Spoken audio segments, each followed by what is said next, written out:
It is Friday, March 21st. Let's talk PlayStation. YouTube user Tank Dempsey wanted me to use my PS Vita TV in the background this week, so there you go. By the way, great YouTube name. I'm going to assume that's a fish tank reference. Jack Dempsey. Those are beautiful fish, by the way. Anyway, let's talk about some PlayStation news. Let's talk about Titanfall real quick, despite any reservations you may have as a PlayStation fan going, oh, I don't even want Titanfall. Well, it's actually a cool game. Sucks that PS4 didn't get the first one, but the new rumor on the street is that, of course, EA is going to be publishing the next Titanfall game, and you better damn well be sure that EA is going to allow it to be on PlayStation platforms next time around. And that is like the rumor, so EA will publish the next one, and yes, it will come to PS3 and PS4 next time.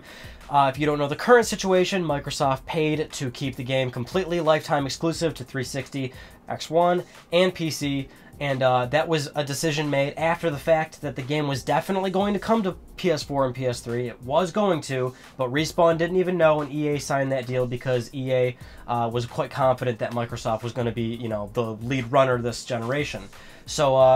So you can probably expect the game to come multi-platform, but I think a lot of people knew that was going to happen once the sequel came around. There's actually also a little rumor going around from industry insider Pete Dodd saying that essentially Sony approached EA and said, like, hey, we did the metrics, we did the numbers, this is how much money you could have made if you put the game on PS3 and PS4, and apparently the amount of money that EA could have made is nowhere close to what Microsoft paid EA to keep it exclusive, so EA would have been better off, again, making it multi-platform. I could have told you that too, if that is true, but, you know, take that as you think it is. So let's talk a little bit about the PlayStation Vita. If you like sitting in your couch or in your bed and you like watching stuff on it, like through Netflix, well, it's going to be getting some new applications like Hulu Plus, Crunchyroll, NHL Game Center, Quello, however that's called, however you pronounce that, and then Gaiam Online or something, and then Redbox Instant, so look out for those. So earlier this week, PlayStation 4 got firmware update 1.62. You don't even have to install it to play online, and you better believe it had some awesome PS4 stability improvements for certain PS4 software titles. But what's really interesting is that Sony actually announced what 1.7 is going to have in PS4 firmware updates. And that's a big one. It actually has features. If you're the kind of person that enjoys doing what you're doing right now, which is watching YouTube videos, watching live streams, or watching gameplay clips, then this update's going to be very important to you because 1.7 is going to add not only a video editor to the PS4 so you can kind of slice and cut up your clips, but you can put a USB drive into the PS4 and you can finally export your clips, get them off, and start, you know, put them on your computer and actually really tool around with them with whatever software you choose to use, which is really important.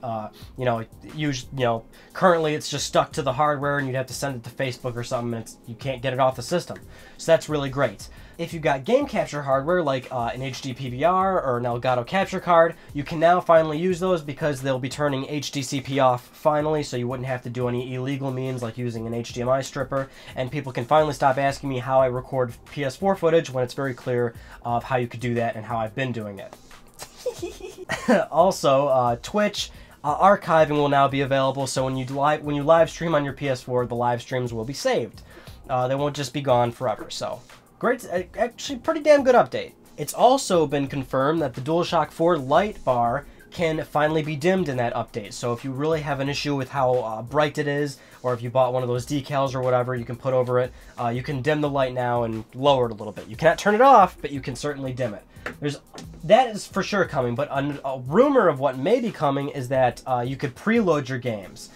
Basically, Sucker Punch sent out a little tweet saying game preloading won't be available until April, so that might be when we see 1.7, and that feature may be a part of it. And game preloading, of course, is buying the game digitally and having it installing right to your hard drive, and right when, like, 12 o'clock turns and the servers are on, you can start playing your game instantly. You don't even have to download it, which is great. So if you're in Canada and you haven't bought a PS4 yet, then it's going to really suck when you do decide to buy one because the price has actually increased on the system from $400 to now around $450, and peripherals for it have increased as well. The PlayStation Camera and the DualShock 4 are up to, I believe, around $65 now, which is of course not cool. I mean, Sony is citing that changes to the environment is why they have to do it. Now, of course, if they have to do it, they have to do it. Sucks. I prefer them not to do it. I don't even live in Canada, but I could certainly see why you don't want to deal with that and you don't want to pay more, right? It's totally lame. I don't live in Canada. Apparently a lot of stuff over there is really getting jacked up in price, so whatever's going on up there, good luck to you guys. I don't know. I don't know if Sony had to do it, they had to do it. I would assume that the company doesn't want to intentionally increase their product price just for the hell of it. So yeah, like I said, that blows. So this one I found rather interesting. Sony has underestimated the demand for the PlayStation 4's camera. They sold around 900,000 of them. Apparently Sony's saying around 15% of all PS4 owners have purchased the camera, and Sony didn't expect it to be such a good seller, and they're actually very heavily supply constrained right now, which would make sense because I've tried to look for them, and they certainly are hard to come by, and a lot of people are trying to upsell them.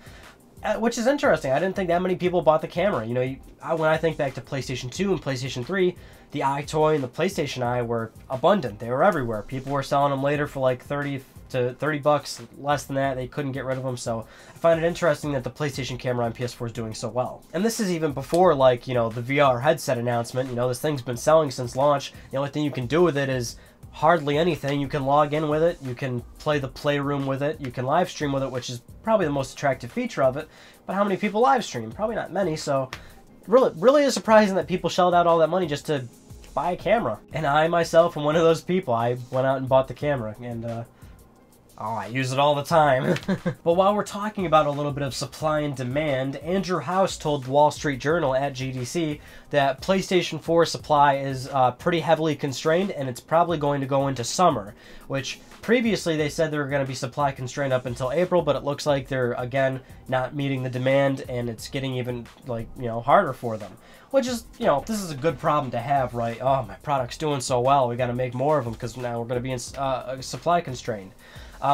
Me personally, around my surrounding area, there's actually been some Walmarts that have had some systems lying around. I'm assuming the major supply constraints are in all the other territories that Sony has launched in. I know for a fact that a lot of places are out, and the only retailers that carry the system are putting a huge price up on it to kind of make some extra bank, so that sucks.